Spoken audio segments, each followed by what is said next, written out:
21 মাহ জুৰি আমাৰ দেশত সংবিধান নাছিলে। 21 মাহ জুৰি আমাৰ দেশত স্বৈৰাচাৰী একানয়ত্ববাদৰ এক শাসন চলিছিলে।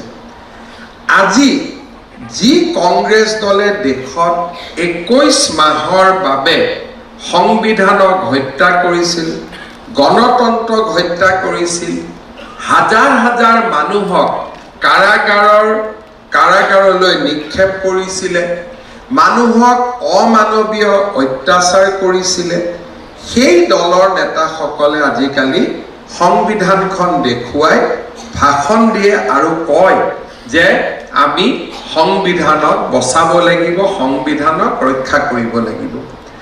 আপোনালোকে যদি দেখা পায় কেতিয়াবা কংগ্ৰেছ দলৰ নেতা ৰাহুল গান্ধীয়ে ৰঙা সংবিধান এখন হাতত লৈ ভাষণ দিয়ে।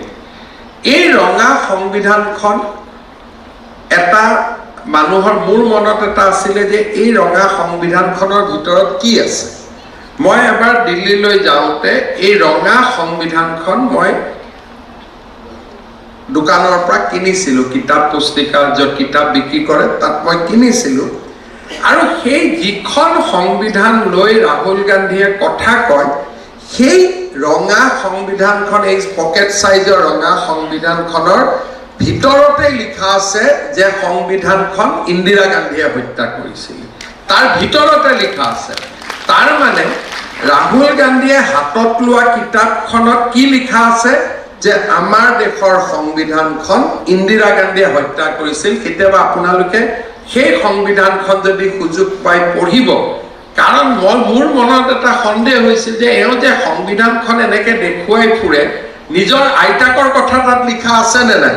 প্ৰথমতে মোৰ সন্দেহ হৈছিল যে এই সংবিধানখন যোনে অনুবাদ কৰিছে খুব সম্ভৱ এই কথাটো তাত লিখা হোৱা নাই।